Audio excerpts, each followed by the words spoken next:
Fellow Falcoholics, what is up? Welcome to the Falcoholic Lives Falcons vs. Panthers Week 11 postgame show. I'm your host, Kevin Knight, joined by Alan Strk at Alan Strk. And we are here once again, presented by FanDuel to bring you, unfortunately, this is the end of the 2025 season. We were hoping, Alan, and welcome to Evan Birchfield as well, who just popped in.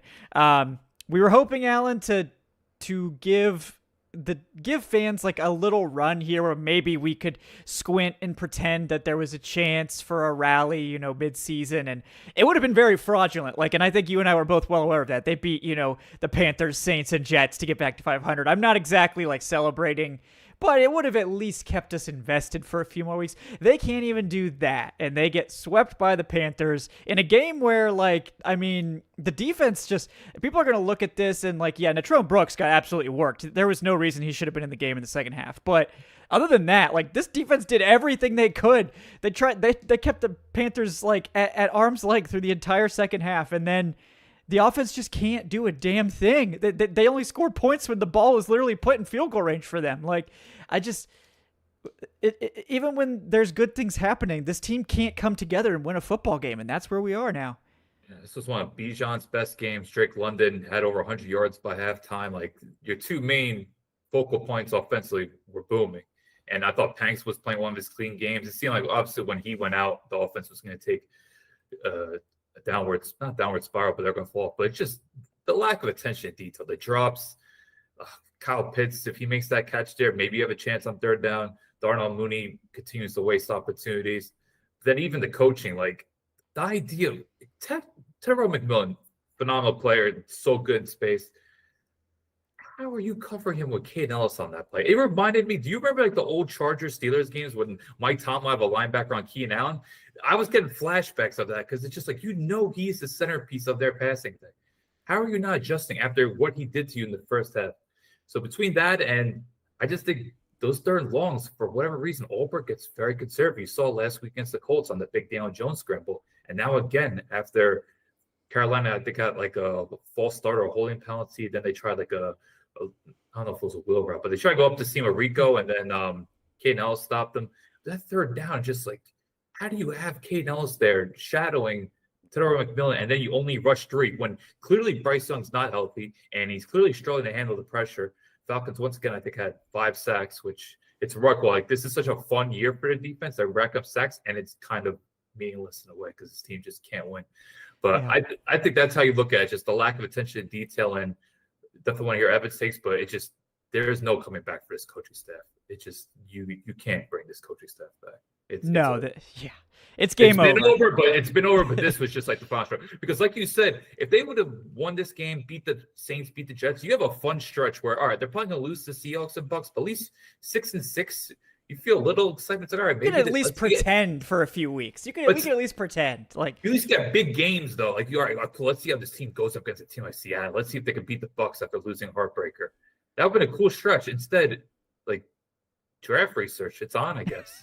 we can't even make it. We can't even get step 1 down at this point. So brutal game here where the offense actually has a great first half. But as we've seen in pretty much every game, when they can put together a good first half, the third quarter is their kryptonite. They do nothing in the third quarter. The Panthers crawl all the way back, and the most Kirk Cousins can muster is a field goal drive when this team is basically already in field goal range. They can't do anything. And we can put the nail in the coffin in many ways, and that's the theme of this show. It is so over. But before we get into all that, Evan, welcome in as well. I know you had some takes to get off here too, but thanks for hopping on, and just sad to see it end so early. It's disappointing.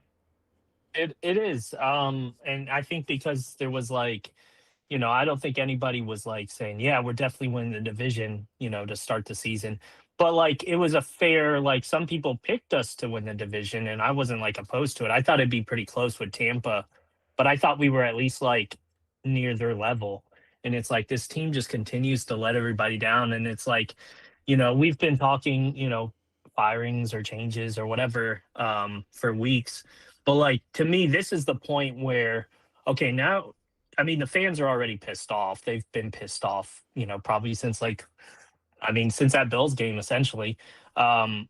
now we're at the point where it's like, why even show up if they're not going to make any changes? Because like we have to draw the line as fans somewhere where it's like they're just okay with what the product is on the field, which is like horrible.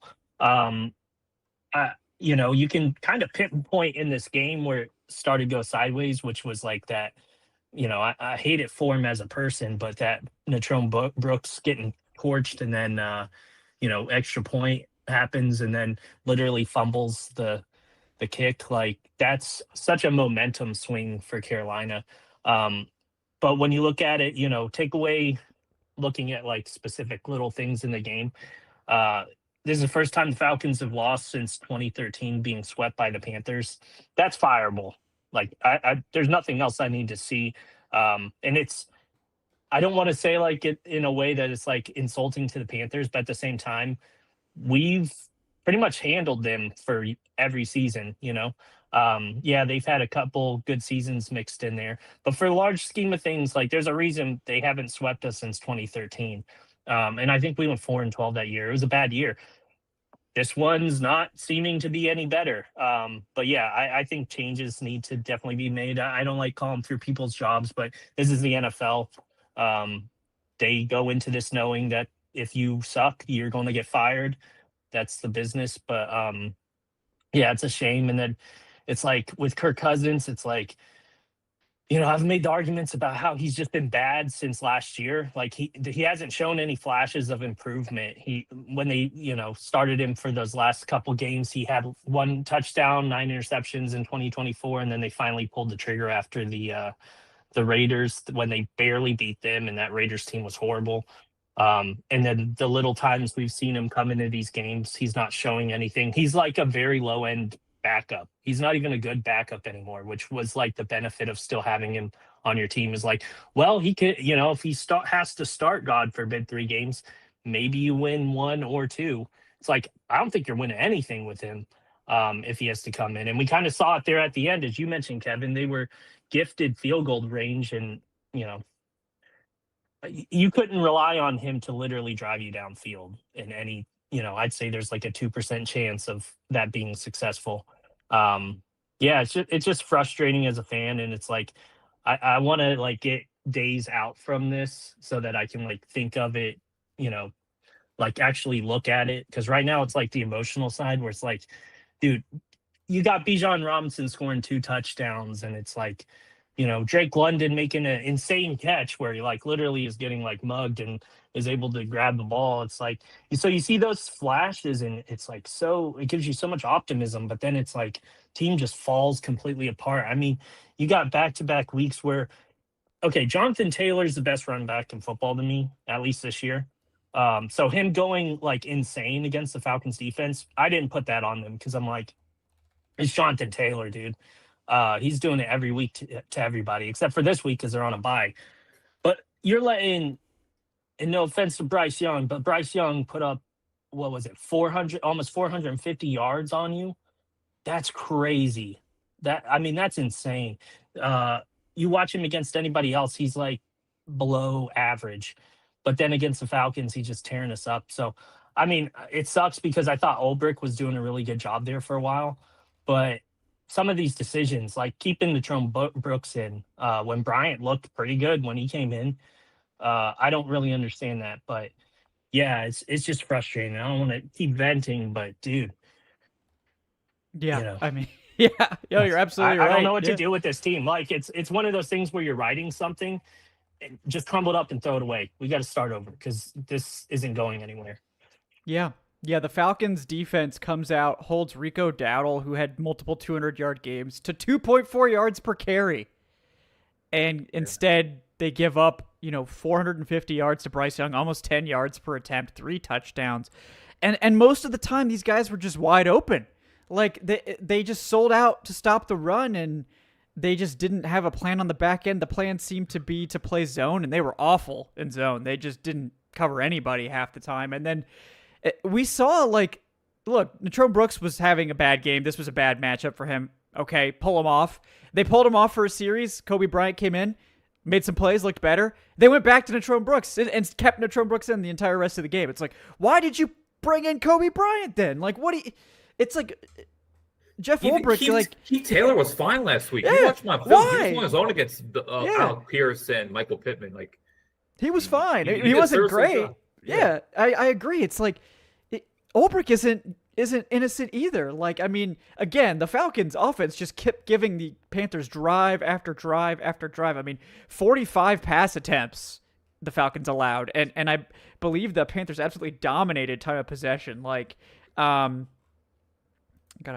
was discussion going this week from the not just Panthers fan base but national media about how they think Carolina's going to seriously consider looking for a starter in 2026 because Bryce Young has just not been viable. Like they're winning in spite of him, not because of him. Today they won because of him. Yeah. And that's a damaging sign for the Falcons. And I think if you look at personnel changes, like Kevin, you mentioned this, like finally they decide, okay, Ronnie Harrison's pretty much going to get star snaps. It took them about a month, but they finally did it. But then you see instances now with Brooks playing when he shouldn't have.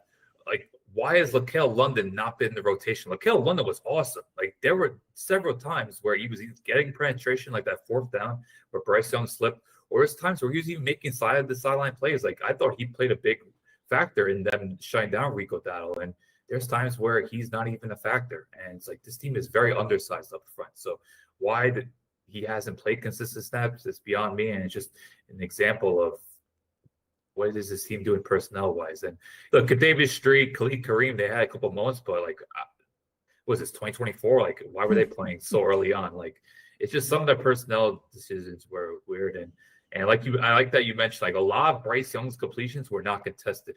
The only two times there pass breakups were heroic efforts by Xavier Watts and AJ Terrell, and those are pretty much touchdown-saving pass breakups. Besides that, Panthers, a lot what they were doing was uncontested, and that Tommy Trumbull play, you could put that up there with any embarrassing highlight reel. They gave up, man. I mean, they gave up, and I don't blame them. Like, if I'm the defense, I'm like, why the F am I out here busting my ass over and over again just so this offense can come out and shit the bed? Like, they're gonna lose us. Like, how can you have any confidence when you go out there when you had this offense behind you? Like, how can you trust that's a Trump Books punch out. Like, come on, that is pitiful. I know. And Bowman didn't take a good angle. Ronnie Harrison's sad. probably the only one that could come out with a little grace, but like Tommy Trimble's just like this role play who pops up every now and then on like slide plays or play action. Like, dude, he looked like George Kittle. Like, how does that happen? They gave I think up. that was his first catch of the game too. Yeah. He's only had 3 catches this year.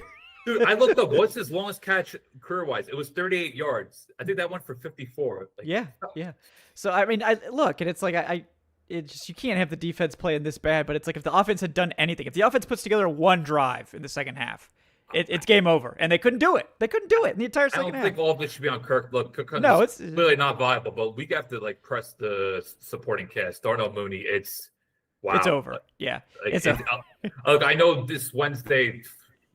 We could rant about Raheem Morris and how he handled that situation. But when you're not catching passes right in your hands, like every pass that he dropped was right there. Like you couldn't ask for better ball placement. Now, granted, he did make one impressive contested catch. That was his best play of the year. I was shocked that he made it. But when he can't catch simple, off stop routes or slants, like it's a problem. And then look, even Kyle Pitts let him down today. And I know he's had a good season. Kyle Pitts has been quiet the last few weeks. So when you're passing against pretty much Drake London, I don't know how you're going to succeed offensively. Yeah. Let me get to some of these questions here, guys. I know you got a lot of thoughts, and so do we. So we're gonna get to it. We gotta get the fans involved. Yeah, we got Ian McCluskey with the $2 saying Raheem is gonna get fired now. Hallelujah. Well, maybe that's the only upside of this situation. Of course, you never want guys to get fired. No. And Evan said it well. It's like you're not rooting for these guys to get fired. You're rooting for the team to get better and fix its issues. And it's clear that it's over with Raheem Morris, and it has been, I think, for a while. I think, there were signs last year that his leadership was shaky. We saw another terrible end of half management situation. Like, it's starting to become inexplicable. Like, what are we?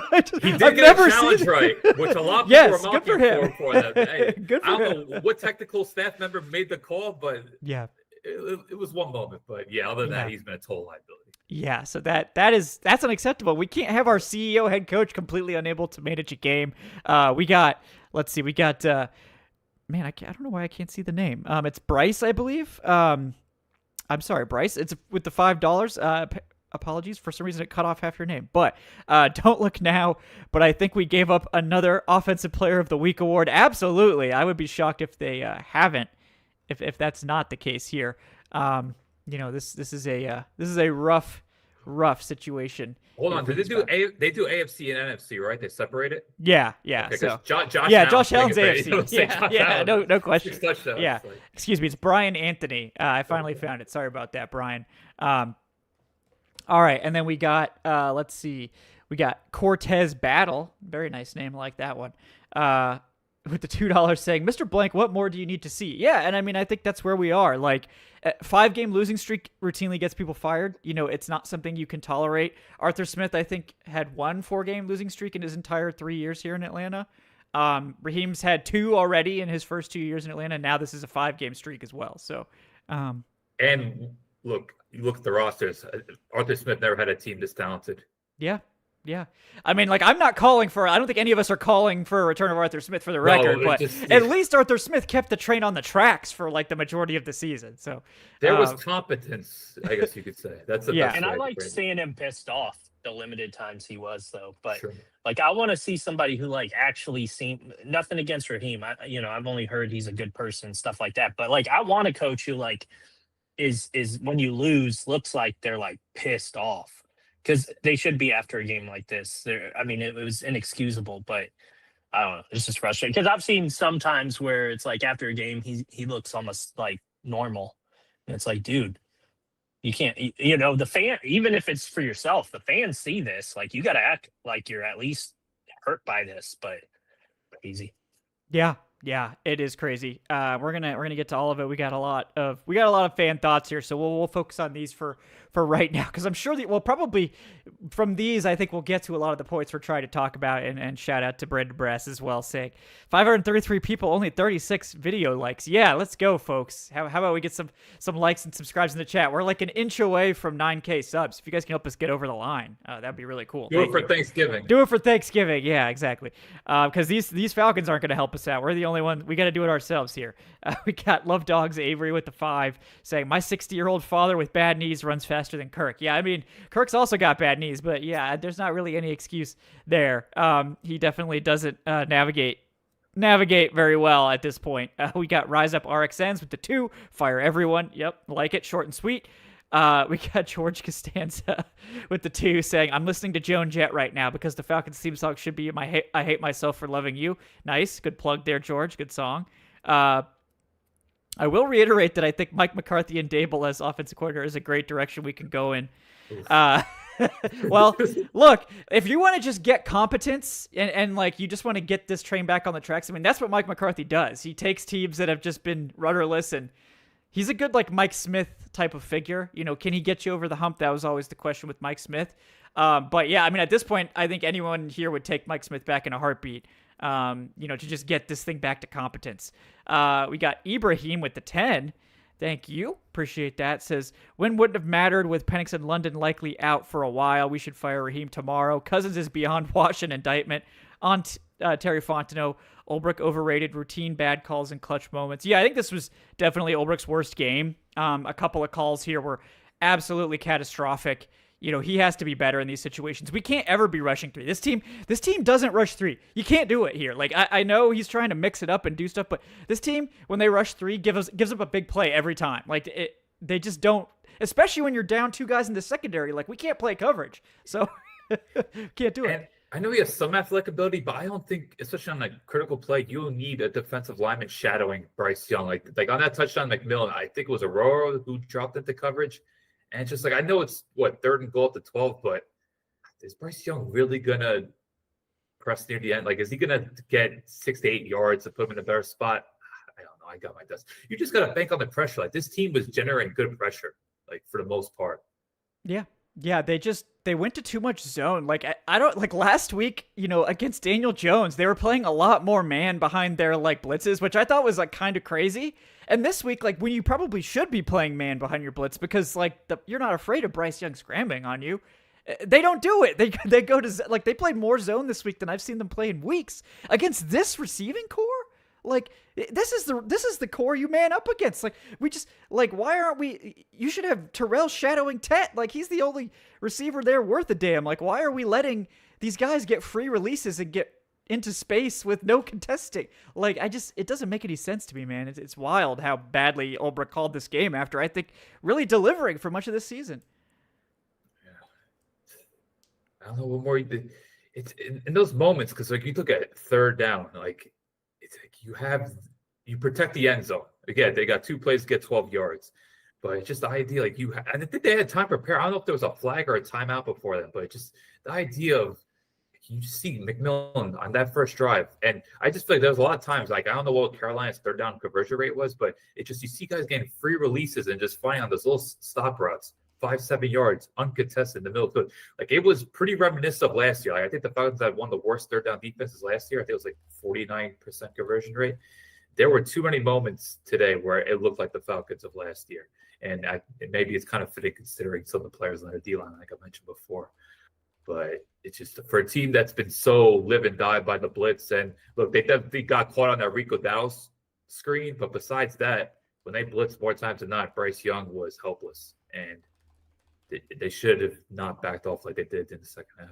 Yeah. Plus, he was hobbled there towards the end too. He had, I don't know if it was his full leg or something on his ankle, but you could tell. And there was one hit where like I think one of his guys there towards the end fell on it. So it's like he was banged up like crazy. So I mean, blitzing even more would have made more sense to me. But that came from Ed Bicchetti hit, who, man, he had a nasty spit move there. Like that's one of those places like you should have been rewarded for that.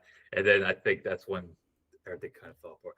I wish we could see the all-22 angle of that screen. Like, I don't know, Kevin Evan, if you saw, but what do you think went wrong in the screen? You think it's just well executed? Because Dave Canales is a good play caller. Like, I do think Carolina found themselves a legit coach. Yeah, I think like they were just playing right into the Falcons blitzing, and like the Falcons were not really adapting to the screen. Like there's ways, like if they're going to throw that screen over and over again, which they did over and over and over again, the Falcons just never really adjusted to it. They never really brought someone over there to shut it down. They never really sold out to stop it. They just kind of kept letting the screen develop and then trying to make a tackle like 4, 5, 6 yards downfield. And it was just free chunk yards every time they threw that screen. And it's like, if you're going to blitz this often, which they do, they should have better answers for these common blitz beater plays. Like I think Jeff Ulbrich just dropped the ball this week. Like they completely sold out to stop the run and apparently just didn't have a plan for this passing game. Like they looked totally clueless on the back end. Like it was wide open receivers. The zone was very sloppy. I don't know why the hell you'd play Natrone Brooks here. The Panthers receiving core is huge. It's like Xavier Legette and Tet McMillan and even Coker's not a small guy. And it's like, yeah, let's roll out our smallest corner outside. Like, I don't get any of this. Like, I think this was by far the worst game we've seen from Jeff Ulbrich this year. Yeah, because other than the Alec Pierce touchdown, like they held up against the Colts really well through the air. Like they gave Daniel Jones fits from pressure, and then even Kadustin Lopez, and of course Bates had the interception. By the way, I don't know, Evan, if you saw this, but do you think Bates had one of his worst games? It seemed like a fair amount of Carolina's explosive plays. Bates was like on the receiving end. Especially, I think there was one cross of McMillan that went for like 45 yards. Yeah, Bates that position. There's specifically one that stuck out to me was on that Tremble play. So I'll be interested on all 22, like how that looks from that perspective. But from the angle they showed on TV, he looked completely lost. He was doing one of these where he just kind of like had his back to Tremble and like didn't have a good angle and stuff like that. And it's just like you mix that with the kind of weak arm tackles that everybody else was throwing in, it's a disaster. But yeah, I mean, I don't want to say he's like lost a step, because I mean it could just be the mixture of everything. But you know, he has had, I think, his worst season with the Falcons so far. I don't think that's even, I mean, because we used to be able to rely on him in those kind of big moments, and he's kind of become one of those, like, just one of the guys on defense where, I mean, he was our all pro safety, and now he's just one of our safeties, it kind of feels like. But I am encouraged by some of the, like, you know, seeing like Pierce and Walker, obviously first round picks, you hope to see some flashes. And I think we've seen a couple of things there. There was one play where Pierce got the sack and Walker kind of came through and kind of caused Bryce Young to kind of move out of the way, which, you know, pretty much almost led Pierce into him. Stuff like that is encouraging, but it's hard to focus on that stuff after seeing like the rest of what the defense put up. But I mean, there's some little positives there, for the future. But Yeah. yeah, I'm a little nervous about Bates, but not. I think there's so many other problems. Like I don't think he's at this level of like, oh shit, we should get rid of him because he's awful. But like, he's clearly not playing what we are used to seeing him play, if that makes sense. Yeah. You just expect a player with his experience and talent not to take so many bad angles and play with better technique. But he was also against the Colts. Like you watch, he was everywhere against the Colts. So that's why I don't want to be too critical of him. But more times than not this year, you just see big plays, whether against the Bills or the Dolphins. He got caught on a couple of touchdowns, or missed tackles against the 49ers with McCaffrey. It's just your defense, as much as you want to build a new young nucleus, you need veterans. Like you want to see guys like Bates and Ellis be here next year. Still has those guys. Jury's out on Yamada depending on his contract situation, but he's been decent this year. But I just thought that was something to highlight because it seemed like too many times this game Bates seemed to be in the wrong position or missing a tackle. Yeah. It could just be a product of how the defense is going. I mean, like, I think Caden Ellis has quietly played like really well too. I mean, he's had his moments obviously, but he's been one of the guys you can kind of rely on a little bit more than everybody else. So I mean, I'm hoping he's still in the Falcons' plans for the future because I think he's a really good linebacker. But that fourth down stop was awesome play. Critical. And that's the thing. Like, I find it hard to get on the defense too much, even though this was definitely their worst game. It was just like they kept this team in it till the very end again. Yeah. And it's just like, how can you? Well, that was the same last week. Yes.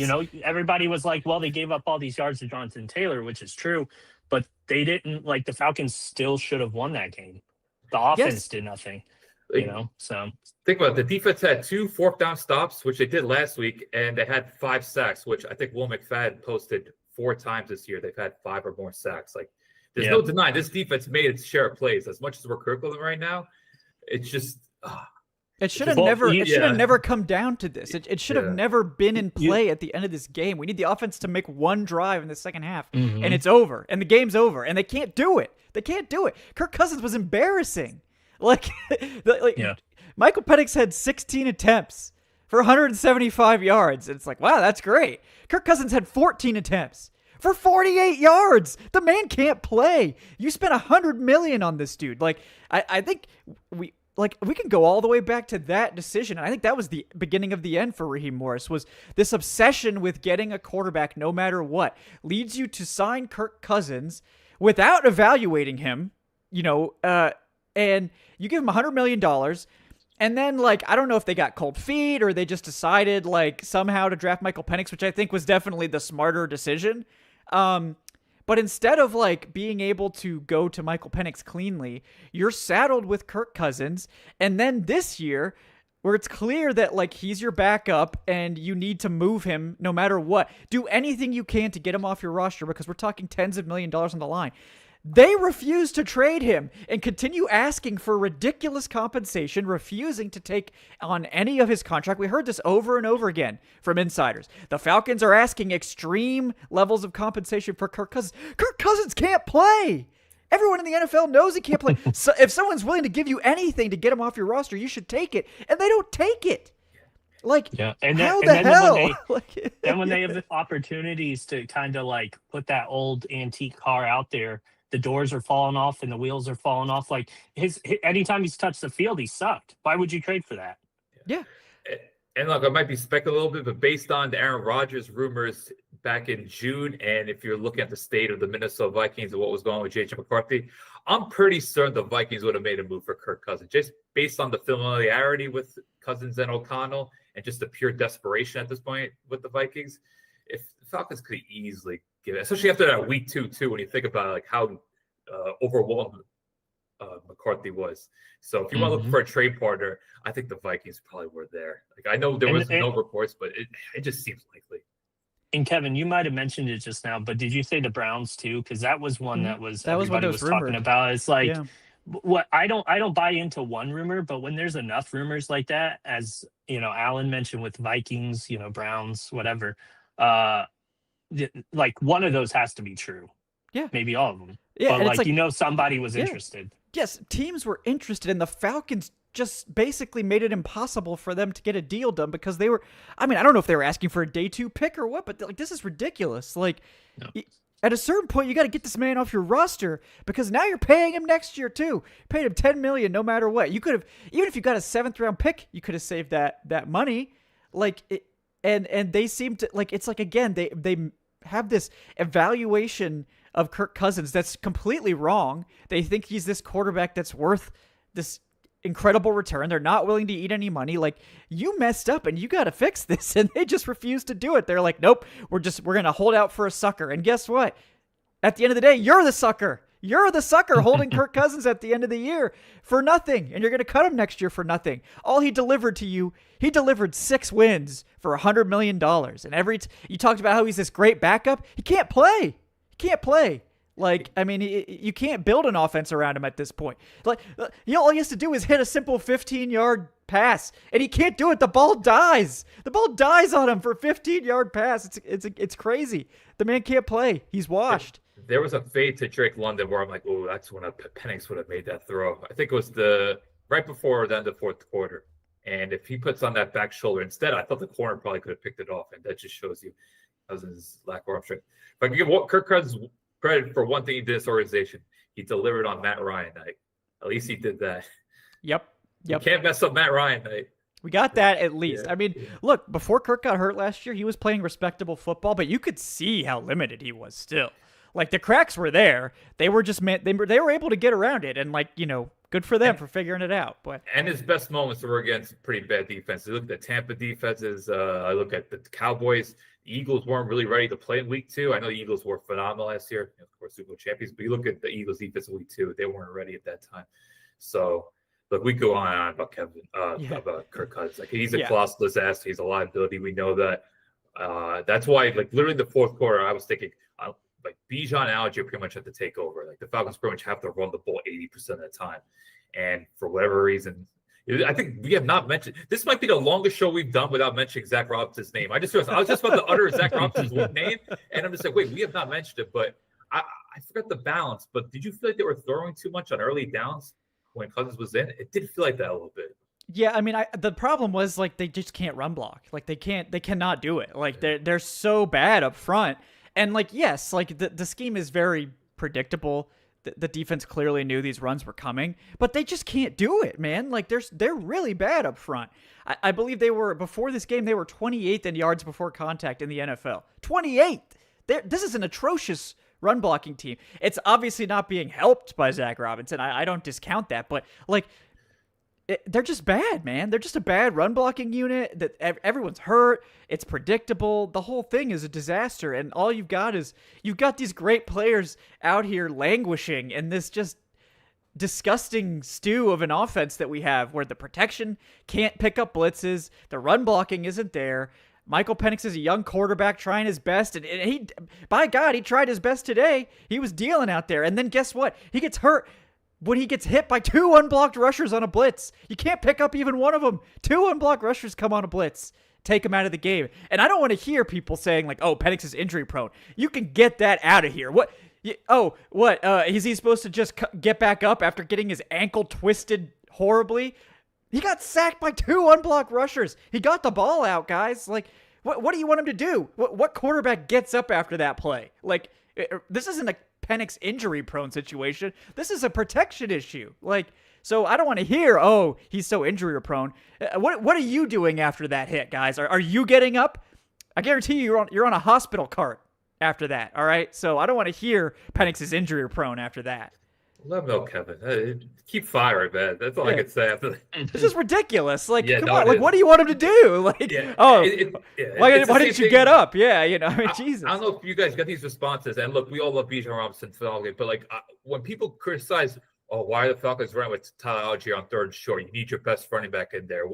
I'm like, do you see the blocking? Like, the 3rd tight end, how do you say his name? Quintaro? Oh, yeah, taking Catoriano. Cortoriano, sorry, thank you. Like, he totally blew his block on a 3rd and short. Like, Bijan's not getting here. Look, we know Bijan on that first touchdown made literally 3 defenders miss superhuman play. But on 3rd and short, when the play's happening within a millisecond, like, you got to hit the hole. Things happen. Boom, boom, boom, play.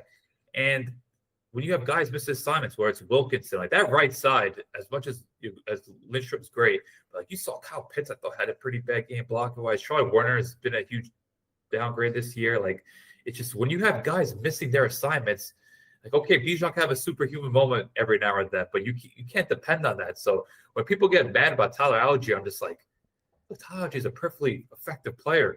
And he's not going to decide whether a play is going to go for 2 yards or not when the blocking, literally, he's getting hit as soon as he's getting the ball.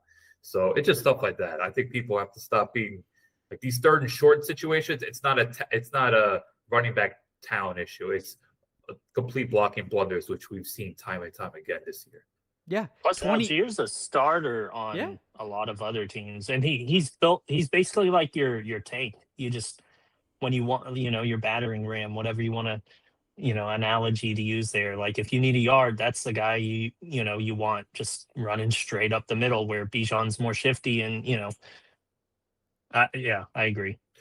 Yeah. Watch it. Chiefs are going to sign next year. He's going to run for like 1,200 yards. Oh, yeah. I'm holding him in Dynasty. I'm just waiting. I'm waiting for that to happen. But no, I mean, it's like, again, with Penix, it's like bold of you guys to assume that Penix wasn't wanting to come back in this game. You're like, oh, he's just standing on the sideline. Like, how many excuses are you going to make for this coach? Like, what are we doing here? We're trying to stab Penix in the back because he didn't come back on the field. He looked like he wanted to come back in to me. The team said they held him out. Like, they said, oh, yeah, he might have been able to come back, but, we wanted to be safe. Like, I mean, Jesus, guys. Like, be frustrated that he didn't come back in the game. Sure, but, like what do you want here? Like we have so many other things we should be focusing on other than trying to tear down a young quarterback for getting held out of a game. Like I mean, like let's be honest. Like just Jesus Christ. Like I mean, what do you want, guys? Like seriously, we need to be better than that. Like let's point the finger at who it needs to be pointed at. Serious question: are you really seeing a lot of these responses like that? I haven't seen too much. Are like people really questioning Penix's fortitude, I guess we could say. Like football happens. Like the guy was unblocked. Like he got smashed. Like Josh Allen would have been wrecked by that. Like people got to look at football for like the human aspect of it. It's just like there's certain injuries that happen. They're uncontrollable, and that's one of them there. Yeah, it's just it's a bad hit. He got totally wrapped up by two players, and yes, like that happens in football. But like you got to limit those hits.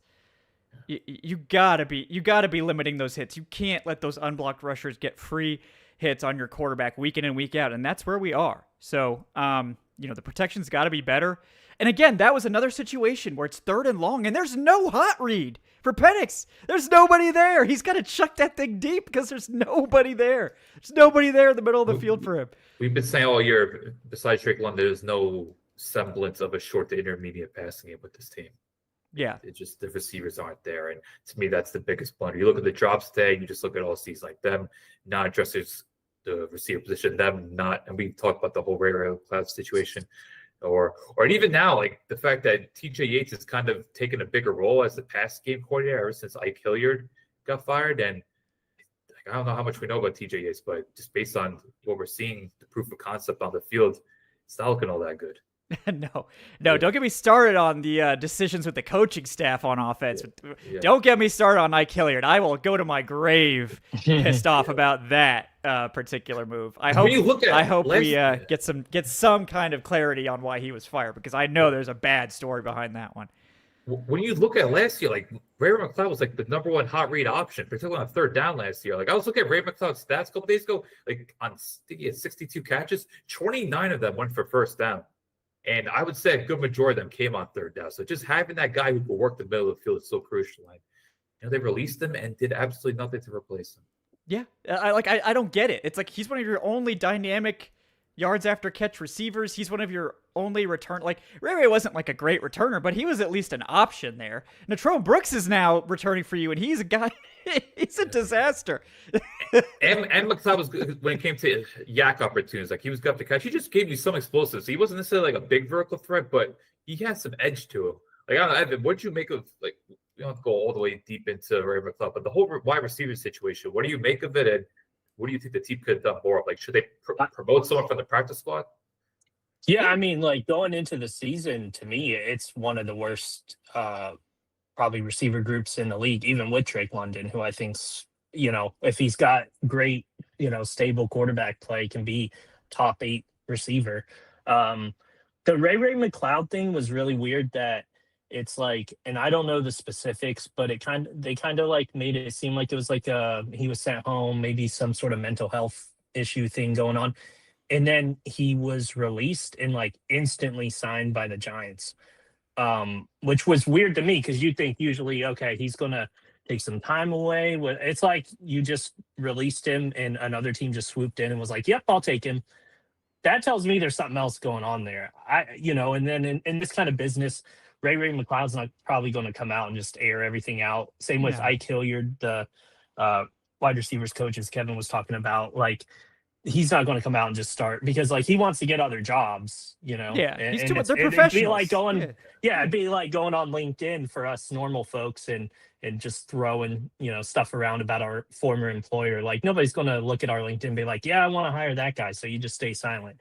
Yeah, you got to. I mean, it sucks. Maybe when he's retired. Maybe someday we'll get the full years story or whatever. But yeah. I guarantee it's not going to look good on the coaching staff. I guarantee that. I don't know exactly what happened, but I have suspicion. Something happened.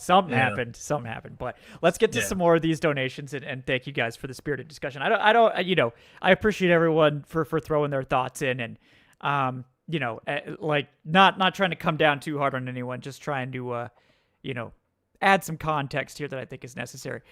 We got Trav with the $5. Another season of failure and misery. I just want to spend it with someone other than Raheem and Terry now. Yeah, I think that's fair. And then we got another from Trav here with the $2 saying, it's time to go home and be a family man, Raheem. Maybe just a coordinator. Maybe he's just a better coordinator. That happens. It happens. So he clearly just can't run a team. I mean, this is a disaster. We got Moonstar with the $5 saying, I feel like people want to give Terry Fontenot a pass. We drafted a quarterback with a known injury history, and then there was a $100 million quarterback that came in for him. Yeah, I mean, again, like sure, Penix had an injury history. It's why he blasted to 8. That's why he wasn't the first guy off the board. And then yes, Kirk Cousins also is here, and Kirk Cousins was. I'm much more upset with the Kirk Cousins signing than I am with the Penix pick. I think you could justify the Penix pick for sure. I think he's shown you some good things, but he just needs to be protected like most quarterbacks. I mean, you're asking a lot of your quarterback to keep getting up after hits like that. It's just, if you're expecting like to just have your quarterback hit like that on a weekly basis, getting his ankles twisted back and forth like that, you're gonna get hurt like sooner or later. Maybe you're arguing that Penix is going to be able to take less of those hits, but like honestly, you can't have your quarterback taking those hits, period. You can't have these unblocked rushers all the time. Every game now, multiple times, we're seeing Penix take hits from unblocked rushers, and it's just, you're not going to last. You're just not going to last taking those hits. Alex Foster with the $5 says, boss, can I go home? I'm sad. Yes, Alex, you can go home. We're not going to hold your feet to the fire here. You're welcome to. You could tune back in later. If you guys are tapped out, we're not going to force you to stay here while we try to make sense of this disaster. We got Brandon Brass with the $2 say, Raheem's secretly working for that Rams top 5 pick. That's probably where he's going if he gets fired here. So, yeah, I mean, might need to be some kind of investigation. I'm just saying. But that Week 17 game is looking like a doozy. Monday night, national TV. Yep. I know maybe they can flex it out. I know there's a flex out option, but who knows? I'm pretty sure that's going to get flexed out at this point. That especially if the Falcons are this bad, they're going to find some better game there Christmas that point. Weekend. Yep. They're not going to put the Falcons on primetime again at this stage. We got J-Wall TV with the £2. Shout out. How easy is it to read Zach's scheme? Pretty easy. You can just follow the tight end usually. And they motion out to telegraph the play. Like, just, they got it. Like, I can't believe we're still doing this. It's like these motions. It's like if a receiver moves, it's a pass. If a tight end moves, it's a run. Every single time. It's like we can't be doing this. Like, it's too easy. It's just too easy. It did seem like they were running more play action today. They did. That's like the one positive. And it seemed like it led to a decent amount of chunk of plays. Did you notice that, Evan? They were running a little bit more play action? Yeah, and I've always been a big fan of play action. I think it keeps your quarterback a little more safe, which, I'm always going to be up for. Because there for a while, they were running no play action. So, yeah, Yeah, I mean, and again, that's also like a fireable offense. So, Yeah. yeah. Yeah, and don't compare anyone to Matt Ryan. Matt Ryan took so many hits and didn't get hurt.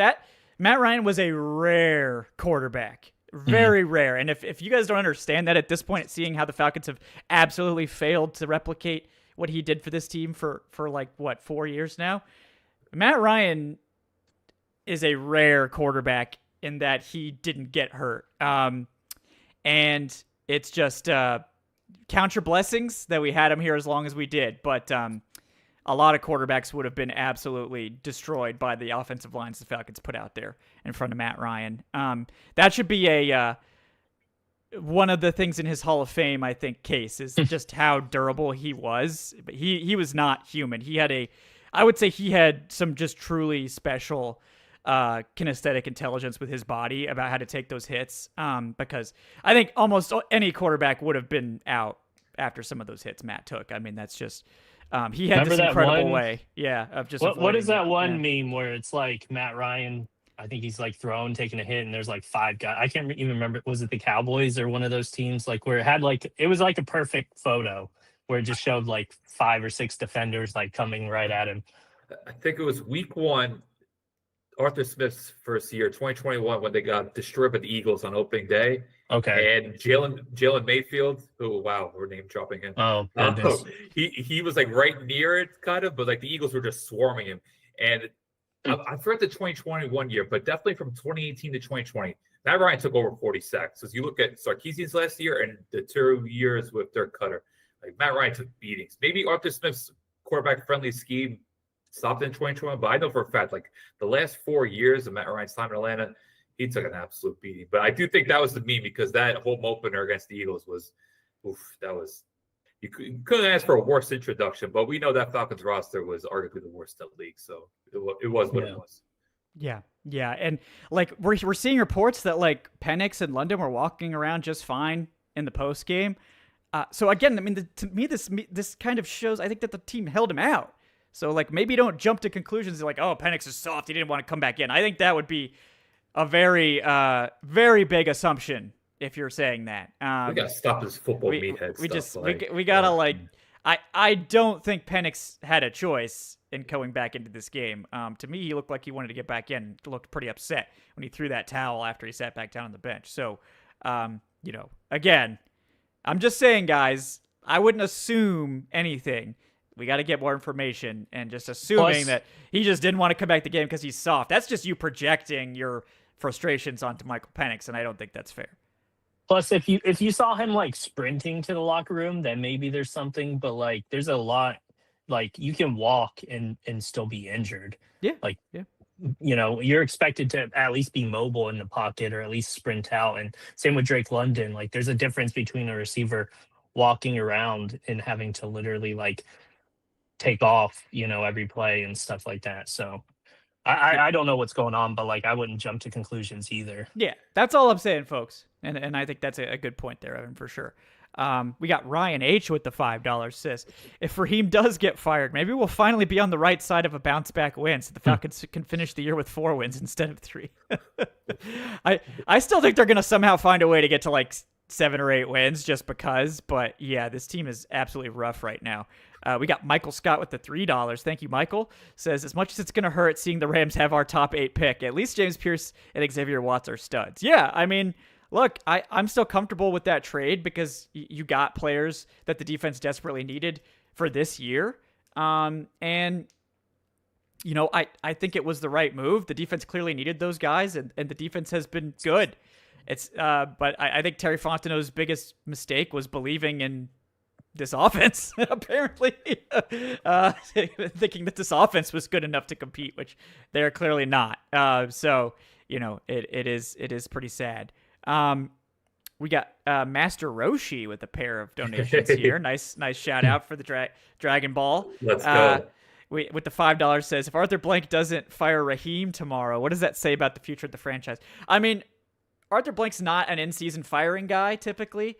The last time was obviously, we did see Dan Quinn fired not too far into a season after a huge losing streak. this is a huge losing streak now. So I think he was possible. 0-5. That was a 5-game losing streak. Yeah. I honestly think they lose to the Saints next week. It could happen. Like, really. Yeah. Alan, what are you and Kevin like as of 5:38 Eastern time? What is your projection for like firing changes wise? Like nothing happens this week? Not this tomorrow. Week. I think if they lose to the Saints and or the Jets, like, I don't know how you survive. Like, I don't know how you survive the period. But just looking from Arthur Blank's point of view, I just think it has to be really catastrophic.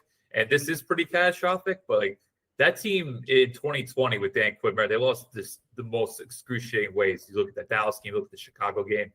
I remember the loss to Green Bay on Monday night was pretty pitiful. Oh, man, that was dark. It was like a late game in Lambeau, and it was like COVID times. And I think he would have got fired then, but they had a short week. So I'm just looking, because I think most owners would have done a firing now, but we got to go from Arthur Blank's point of view. And Arthur Blank is about as conservative as it gets when it comes to doing it. But I just think if you lose to a Saints team that has not been this bad in I don't know how long, like, this is arguably the worst Saints team, I think, in our lifetime. Like, I just don't know how you could survive that. So I would say next week, if they lose the Saints, he's gone. Yeah, I would agree with that. I don't think there's going to be a firing on Monday, as much as I think it's clearly time. Yes. And there's not really any point to keeping Raheem Morris. There's not really any point to firing him either. I mean, at this point, it's more like sending a message. Maybe if you want to evaluate Jeff Ulbrich, I mean, I don't really think that's a viable strategy either. As you know, as much as Jeff Ulbrich elevated this defense, I think he has his own issues with personnel that you can't really trust. You know, he clearly has guys that he's just way too invested in. JD Bertrand's a great example. Natrone Brooks apparently is another one. Just like there's this like belief in just rotating and then just like going back to the guys that are struggling. And it's like, you got to play the guys that are going to win you football games. And I think we've seen Ulbrich as a head coach. He just seems to be too much for him. And the defense starts to suffer too. We saw that with the Jets last year. I would still be fine, like, trying to find a way to keep Ulbrich next year. I think you pair this defense with any competent offense, and this is a team that's challenging for the playoffs. So I think, you know, I think Ulbrich is a guy I would still try to keep around, but I don't think he's really a candidate for a head coach. So to me, I think it's next week that Raheem gets fired, not this week. You know, we'll see. I also think that, you know, we're 5 losses in a row. The season's basically over. I guess technically you could say like they could still win out and get to 10 wins. So maybe they just wait till they're like officially eliminated, which I think will probably be with their next win is when they're officially eliminated. We all know it. They're done. I mean, we're not saying there's any hope, but if we're talking about mathematically, probably the next loss is the mathematical elimination. So that might be that they just see how long Raheem Morris can stave off the inevitable, and then they let him go. But you know, this was his last chance, I think, this week to save his job by going on a run here. You know, they were talking up that crazy, stupid stat like, oh, Raheem Morris has been on 2, 3, and 6 teams that turned it around. I don't know that that's a great stat. First of all, that's concerning to me that you've been on 2 teams that have been bad to start the season, and then you just pulled off a miracle. I think the miracle is that you managed to pull it off twice. I don't think that means you're a good coach. I mean, I think that means that you just pulled off a miracle. And yeah, I mean, it's over. I think everyone knows it's over. You look at Raheem's comments today. He knows it's over too. You know, I think he was like, I'm not going to make any excuses. They basically said like he's a losing leader, and that's why they're losing. And I respect the honesty. You know, and again, it's like, this is where we are. 5-game losing streak. You keep losing games in bad manners. He keeps kind of dropping the ball in these critical moments, and I respect it from him, you know, that he's willing to come out and say that. But I do think that it's over, and it's just really a matter of how much longer Blank wants this corpse to kind of shuffle along before he pulls the trigger on the firing. And, you know, we'll see. We'll see when that is. I agree with Alan. I think it's probably going to be next week. What do you think, Evan? Yeah, I mean, I would like to see it sooner rather than later, because I think it is just kind of like a done deal. And I think it's more for the fans to know, okay, we're not accepting this as like a standard. Like, to me, yeah, I mean, being swept by the Panthers first time since 2013. So it's clearly not something that happens every year. That was 12 years ago. So like if they made the move tomorrow, to me it's a statement of, okay, we have a line. Like, yeah, we might have bad seasons and stuff, but you can't do this. Where yeah, if they keep kicking it down the road a little bit more, it's like, okay, it's just so the fans are not going to feel better waking up tomorrow. So it's not like you've already lost them. They're out on Raheem 99%, I Yeah. think at this point. So it's just like you're just kind of kicking the can down the road. And a loss to the Saints would definitely be like, yeah, like there's nothing else here. Because as Alan said, they probably are the worst Saints team I've ever seen. At least top 2 or 3 that they've ever had. So it'll be interesting because I mean that game could be a disaster for both teams, where it's just like these 2 teams are just horrible. But yeah, worst hate week ever. Like there's yeah. nothing to it. And These two teams are both dead in the water. It's the hatred Right. is all we have. Yeah. Yeah. No, I mean it could be like the worst matchup between the 2 teams, because it seems like every time they play, at least one of them has some sort of playoff hopes or like chances or something. This would be like the worst of the worst almost for both teams, and yeah, I don't know. It'll be ugly. Saints And I haven't lost. seen many Saints games this year because they haven't been on like primetime or anything. And obviously the Falcons, I'm gonna watch them over the Saints. So yeah. Yeah. I do think like I think Blank could do the right. I think the right thing would be to fire Raheem Morris Monday and just like I really don't see the point in keeping him. I think it's just like what are we really doing here? Like I mean it's clearly over. I think Raheem knows it's over. I think the team knows it's over. So it's really just like prolonging it, and I don't think that's good for Raheem. I don't think it's good for the team. I think we need to turn the page. I do think Blank is just going to hold on to it too long because that's what he does. He usually always lets it go too long. But if they do fire Raheem tomorrow, I will be pleasantly surprised. Not because I'm happy this is happening, but because I think it maybe shows some decisiveness from Blank here and, the right sort of thought process, which is like, we don't need to just let this continue to play out. We don't need to let this keep festering. We need to turn the page, and it's not going to result in anything. Like they're not turning this around, but we need to kind of move off, Raheem Morris and let this team sort of start clearly evaluating for the future. We need to get Nick Nash on the field. We need to see, can we find a third receiver somewhere? We need to consider like maybe Kyle Hinton should be starting over Matthew Bergeron. He looks better to me. I don't know what to say there, but very good against the run. Yeah, as a run blocker. Yeah. Yeah. So that is something, and there's a lot we need to do going forward. And yes, guys, I keep having to repeat this, but like, if the Falcons do somehow end up with like a top 5 pick, that also gives them a really good 2nd round pick. And I know a lot of people are like, oh, like there's no point to losing it. Like, yes, like clearly it's bad to give up that pick, but that 1st round pick is gone. So like the difference between pick 35 and pick 45 in the 2nd round is about the value of a 3rd round pick.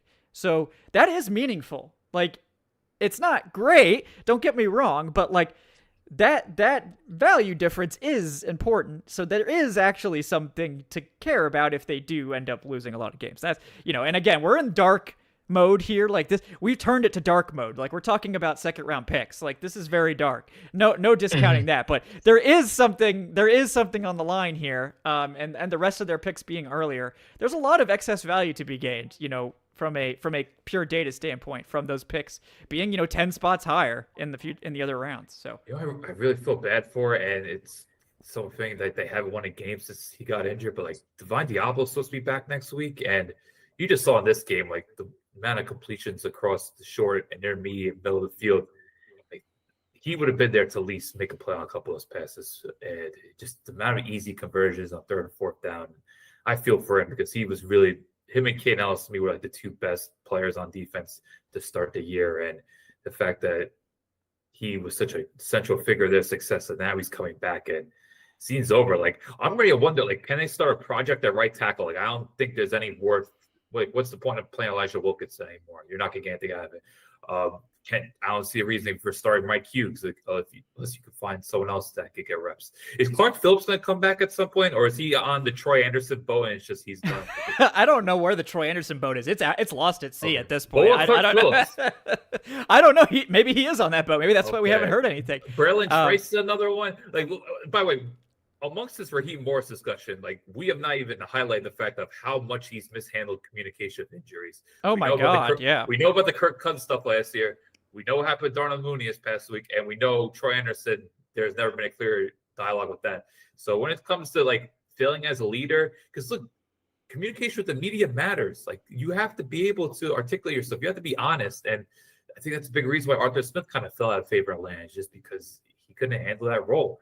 And okay, Raheem Morris is good at putting in a positive smile, and he's gonna just all hunky dory and stuff. But when it comes to just letting people know what's going on with our team, it's been like top secret, and it's just not right. And we've seen teams get punished for, like the Ravens, for instance, when they're handling the whole Lamar Jackson injury situation. So I think that's another thing you could be critical of Raheem Morris, is just his inability to just be honest about injuries. Like, yeah, the whole thing with Darnell. I know, Kevin, you did a show about it, so I don't want to like reiterate. No. Yeah. I just think when we look at where Raheem Morris has failed, like as a coach, it is a part of your job to be able to handle the press conference, handle the media responsibilities. There's ways you could build up yourself. Like look at a guy like Dan Campbell, of how charming he is. You could, I think Dan Quinn did a great job of that, building up that enthusiasm in Atlanta. Hello, boys. So I know people probably get sick of me always bring up Dan Quinn, but like Dan Quinn, there was so many positive aspects to what Dan Quinn decided everything fell off. But I just think that's where things fall apart. In terms of like you want to maintain a good rapport with the fan base. Besides losing games, I think how Raheem Morris is just falling out of favor with this fan base is just his inability to let us know like what is going on with these players, because it really shouldn't be much. Like I hate the term day to day. Coaches have to stop saying that. Like I feel like a day to day, you're out 2 to 3 weeks. Like Matthew Bergeron, for instance, you could just said he's probably gonna be out for a couple of weeks. Like the whole day to day dialogue is just enough. So it's dumb. Yeah, and this doesn't have to do with injury specific, but there were kind of those red flags of like that kind of bending of the rules or whatever. I don't know that he's going to get in trouble for this, but like with Kirk Cousins, for example, you remember the tampering thing that cost us, I think it was a 5th round pick or whatever. So it's like, and I don't know that Raheem Morris had a lot to do with that, but like he probably did since he's the head coach. So yeah. And like, I think to be clear, like the NFL is kind of like making what the Falcons did, like not tampering in the future. Like they actually changed the rules after they punished the Falcons, which great job NFL on that, by the way. Cool decision there. It's like, oh wait, this is stupid. Maybe we shouldn't punish people, but like we're still going to punish the Falcons. Cool. But that whole legal tampering period, like 2 days before free agency, like what's the point? It's very dumb. Agency. Just start free agency. Like who cares? Well, legal tampering is like an oxymoron, right? That's like legal theft or something. Like that doesn't make any sense.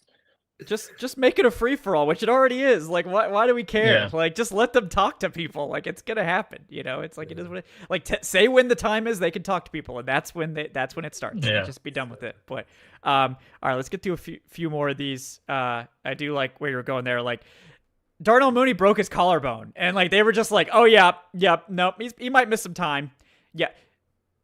Why did you lie about that? Like, what was the point? Like. It's obvious he's hurt.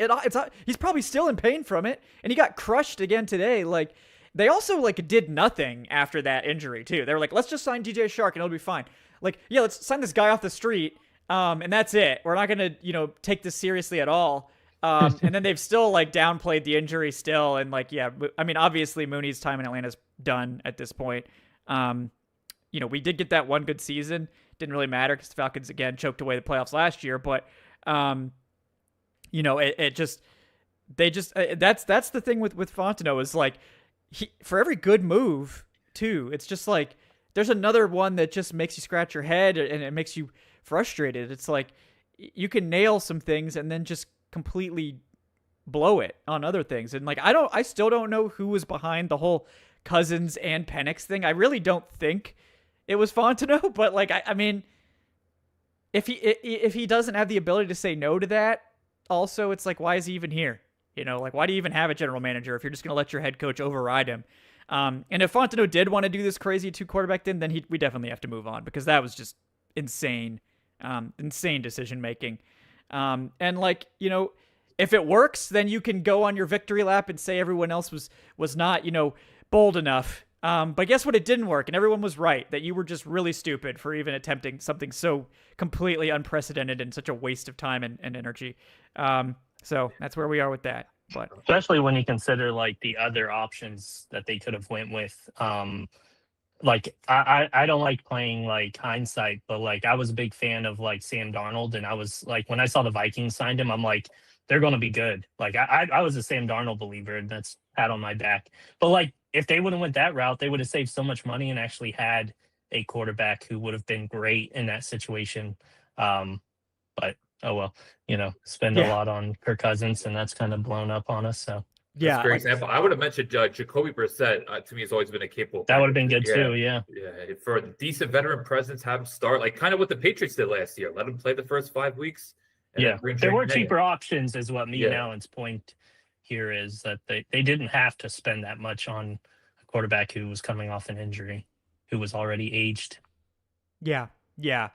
It's sad. We've just got like I'm just like seeing Bijan like in the locker room. It just makes me so sad. Like this, that you've destroyed this man. Like you have saddled one of the most electric players in the NFL with a just disgusting offense that can't put anything together. You're making him go out and be the face of your bad coaching. Like he's just out here apologizing, and like he shouldn't have to do this. He should be the face of a good NFL team. And maybe if he can't do it in Atlanta, he can do it somewhere else. But yeah, it's wasting great talent. I mean, Drake London had the 3 touchdowns. Was that last week?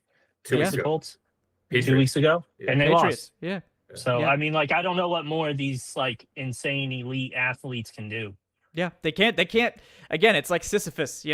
These players are trying to push this coaching staff up a hill, and as you guys, if you know the mythology, you can't ever. The hill never ends. Sisyphus never gets the boulder to the top because he's cursed, and I feel like that's these players. It's like they can never do enough to carry Raheem Morris up the hill.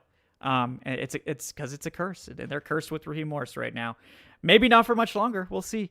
All right, we'll get to the rest of these questions. Then we'll probably wrap it up because we don't want to torture you guys with this team forever. We got all the rest of the season to continue talking about the future here. But we got Master Roshi with another $2. Thank you. Good shout out there. Anybody else feel like Jesse Bates is a step slow? I think we kind of talked about this. He hasn't been playing up to his usual level. He did have a great game last week. It looked like a bounce back. To me, the whole defense, like the coverage on the back end, looked just off this week. I don't know if it's the loss of Mike Hughes or Andy Alford. Like they went to way more zone, and they all looked kind of uncomfortable. Like they weren't playing it tight. So I'm not going to get too much on Jesse Bates this week, but he was like, the whole secondary just looked like, I mean, a lot of times they were making plays, but it looked like they just weren't on the same page. Like it was just not coherent back there. And it's never a good situation to be in. We got EBDB with a 5 saying Mr. Jumbotron lost the locker room, right? Not seeing players defend anything like when DQ was on the outs. You guys are the best part of the season. Well, thank you, EBDB. But yeah, I mean, I think the locker room is 100% out at this point, even though they'll probably never say it because, again, these are professionals. But yes, like again, this is what we're talking about. There's not really much of a point to keeping Raheem at this point. So we'll see how long they sort of keep this propped up, but probably shouldn't be for much longer. We got Michael Baxter with the 2. Thanks, Michael. Says, time for a new head coach and coaching staff. Fully agree there. We got Corey with the $2 saying, I don't care if Pitts becomes a Hall of Famer with another team because it doesn't seem to work here. I mean, Pitts hasn't made the plays he needs to make. He's been dropping passes a lot these last few games. Now, I mean, the team has started to use him a little bit better. But yes, like Pitts has just not been consistent enough. And, they really needed him to be that target because the receiving core has not delivered, and he still isn't really delivering on a consistent basis. It's not all his fault. I mean, obviously Zach Robinson has a lot to do with it, but it is disappointing.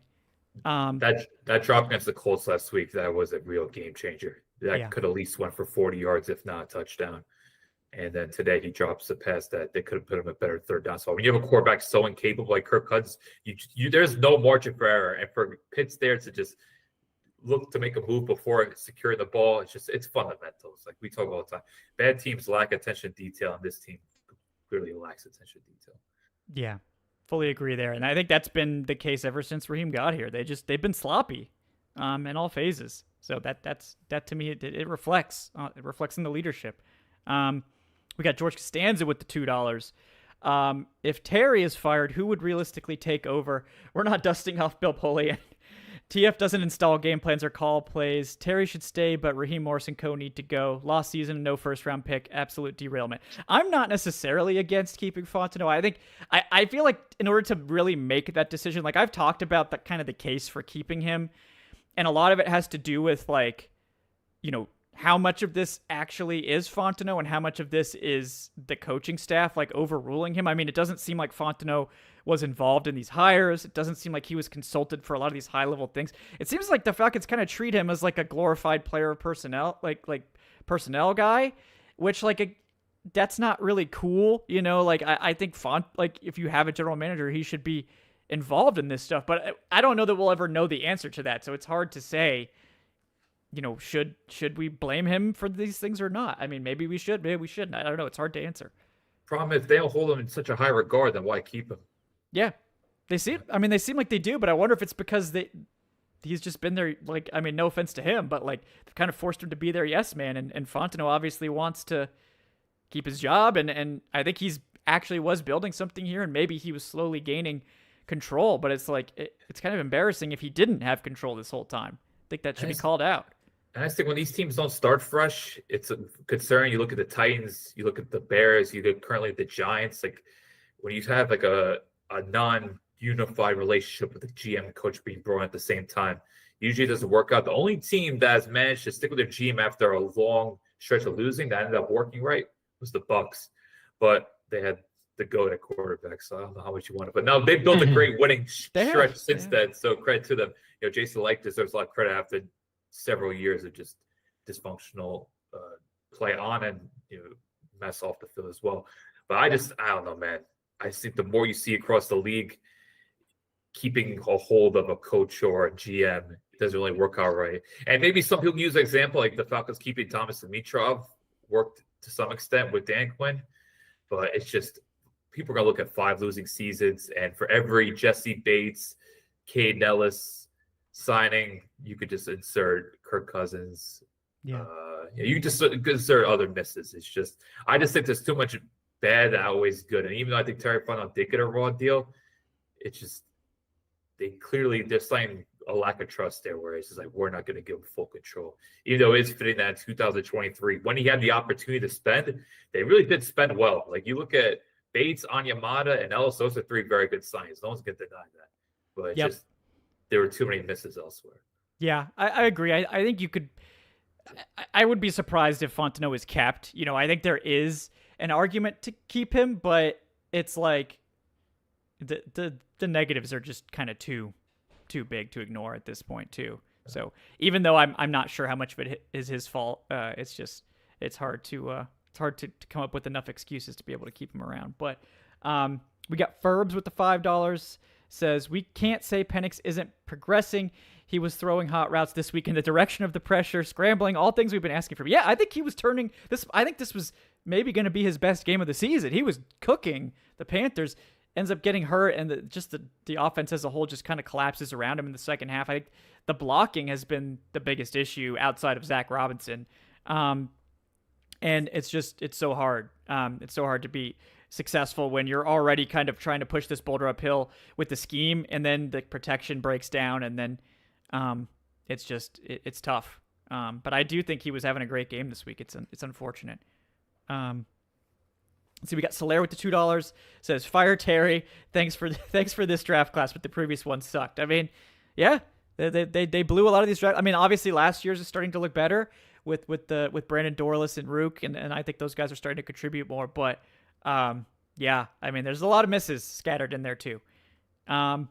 We got George Costanza again with the $2. Thanks, George. Says, fans failed to realize that the Packers are the exception. The Dolphins spent 22 years looking for a quarterback after Marino retired. The Broncos spent 14 years trying to find a replacement for Elway. It's hard to find a franchise quarterback. Just ask the Browns. Yeah, it's not easy to find, which is why I think shout out to Corey Woodruff. I think he was a little bit jumping off the edge of the cliff on Penix when I think, again, it's hard to find a franchise quarterback. I think Penix has shown what you want to see so far. I mean, at least, in part. And, I think maybe we shouldn't be jumping off that train anytime soon. We got to at least let this play out a little bit. We got Love Dogs Avery with the $2. Maybe Cornell Tate could drop into the second round. Yeah, you have to think Falcons are going to be eyeing receiver at the top of the second, possibly corner, possibly center, possibly nose tackle. I mean, there's a lot of places you could go. So... Kevin, how excited are you for this draft? Like, you don't have to focus primarily on defensive players. It's like, wait a second, the Falcons could probably use like 3 major personnel upgrades on offense. Like, they probably need a new center. I think, all right, they could probably we'll see what McGarry could do coming back. But yeah, definitely I think McGarry's fine. I think receiver, center, and possibly tight end, depending on what happens to Kyle Pitts. I think those are 3 positions you look at. Look at us talk about the drafts. Oh, God, it's disgusting. I disgust myself. All right. Well, Solaire hasn't been here. I mean, Solaire, I just saw his donation, but he didn't say draft takes. So I'm surprised. Usually Solaire's here every week saying, okay, it's time for draft takes. This week he's right. It is actually time for draft takes now. But we got Mark with the $2. Time to start over. Fire Raheem. Cut Penix and picks. Well, there's no reason to cut Penix. All right, so let's relax there. That's not going to happen. You don't have to cut Pitts either because he's, a free agent. So, and unfortunately, Pitts is not even playing well enough for a tag and trade at this point. So, he's probably just going to walk in free agency, where the Falcons will again get nothing because they're not going to get any comp picks because they're going to have to spend money next year to fix this team. We got Brian Caldwell with the final donation here with the $2 saying, Mooney can't lift his arms above his shoulders.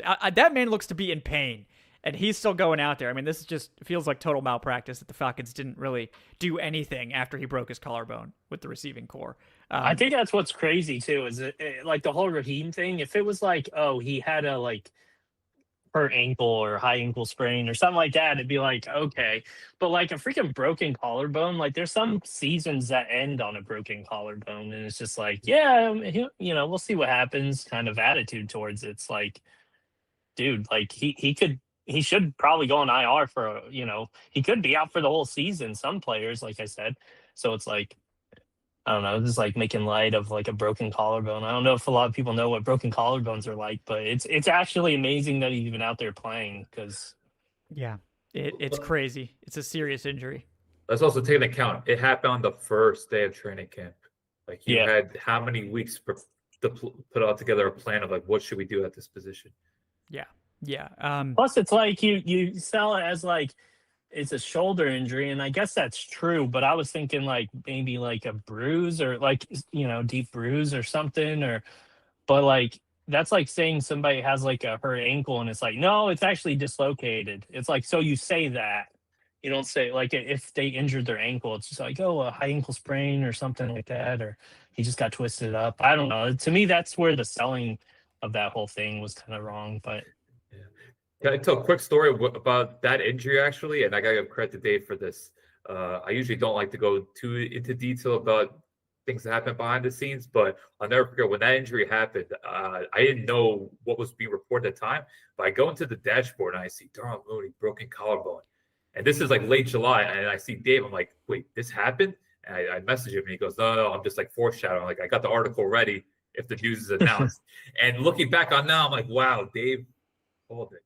The team did not announce it. So the article was ready to go, and it would have been good to publish, 3.5 months later. So, as usual. There was buzz around the broken collarbone. I won't say more, but the buzz was correct. So, based on how he was playing, definitely looked like a broken collarbone to me. So, and we got one more buzzer beater here from Brandon Brass for the $2. Says, what about Anthony Hill to learn under Diablo? They need a linebacker too. That's another good one. I don't know that it'll be like their second round pick, but I mean, at some point for sure. They need another linebacker. I mean, typically day 3 is a good time to draft linebackers. You can usually find starters.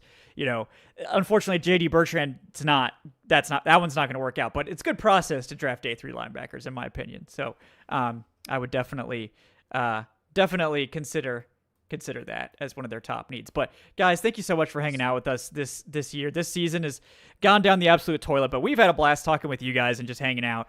We're going to continue to do that the rest of the year. Even if this Falcons team is terrible, we're going to be here regardless, because what else are we going to do on Sundays? We sold our souls to this damn team apparently. So we're going to make the best of it. We're going to talk about the future, and very likely that a coaching change is in the mix here in the next week or two. We'll see how the hell it goes, but yeah, I will look forward to hopefully better days, and it's rough. It's a rough watch. There's no way around it. This team is disappointed us. This team is. I gotta say though, it's great for my red helmet propaganda, because we haven't won since they wore the red helmets. Plus, to Alan's earlier point about Kirk Cousins, like last time playing great was that Matt Ryan. That was a red helmet game. So, like at first, I was joking, but I'm starting to believe there's some red helmet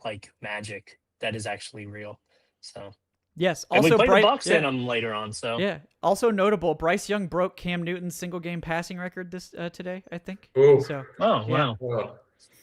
So the Falcons just gave Bryce Young his signature performance of his career. So, yeah.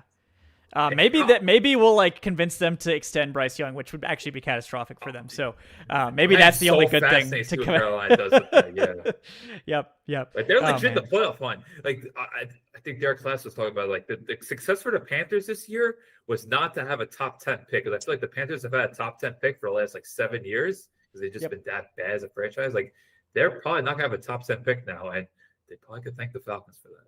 Yep. They're 6-5 now, right? Yeah, they're firmly in the hunt. It's got to be a while since they've been 500 or better. Yep. Maybe 2018. Because I remember Cam had a really good start to that year in 2018. Yeah. Since then, they've had think about it, the only 3 teams to not make the playoffs since 2020 are the Panthers, the Jets, and the Falcons. So the Panthers have been having it for a long time. Yeah. Yeah. So guys, thank you so much for joining us here on the Falcon Hawk Live, presented by FanDuel. There's really, I do hate to say this, but the Falcons are now the number 1 team in the miss playoff odds. Falcons are now minus 10,000 to miss the playoffs per FanDuel. I can't believe this is an option, but yes, it is. Is this the last week you're gonna reveal this information? Yeah. So I've never seen that, but yeah, Falcons now minus 10,000 to miss the playoffs. So. If you want to collect those 1 cent on your bet and technically get that dub, then maybe that's the only dub the Falcons can deliver you this year. So you bet on that minus 10,000 to miss the playoffs. But yeah, not great. But yeah, guys, thanks for joining us. Please like and subscribe if you haven't done so already. You can support the show on Patreon, patreon.com/FalconHawkLive. Also, you can join up with the channel memberships as well. We'll be back next week. We'll get you another Tuesday Takes with Trayshawn. I'm sure he will have some spicy opinions about this one. I think we all will. And maybe we'll even, if we get lucky, we might have some coaching changes to talk about. But more than likely, we're going to have to sit in this mess for another week or two before Arthur Blank finally pulls the trigger. But it's disappointing, and I know you guys feel that, and we do as well. But at this point, we're just going to hope for brighter futures and continue to deliver you guys the best Falcons content we can, because this team sure isn't helping us out. All right. We're getting no help from Atlanta. So we're going to have to do our best here. But in the meantime, thank you guys for hanging out with us. We'll see you next time on the Falcoholic Live. He is Alan Strk. We also have Evan Birchfield with us. Alan Sturk's at Alan Strk on Twitter. Evan Birchfield at Evan Birchfield. Both very easy to remember. So good on both of you guys for those handles. But we'll be back next week to cover whatever happens. Probably bad, but hey, that's our lot in life. So until then, guys, thank you for joining us here. Have a good night. Enjoy non-Falcons football for the rest of the week, and then we'll see you guys on Tuesday for Tuesday Takes. Until then.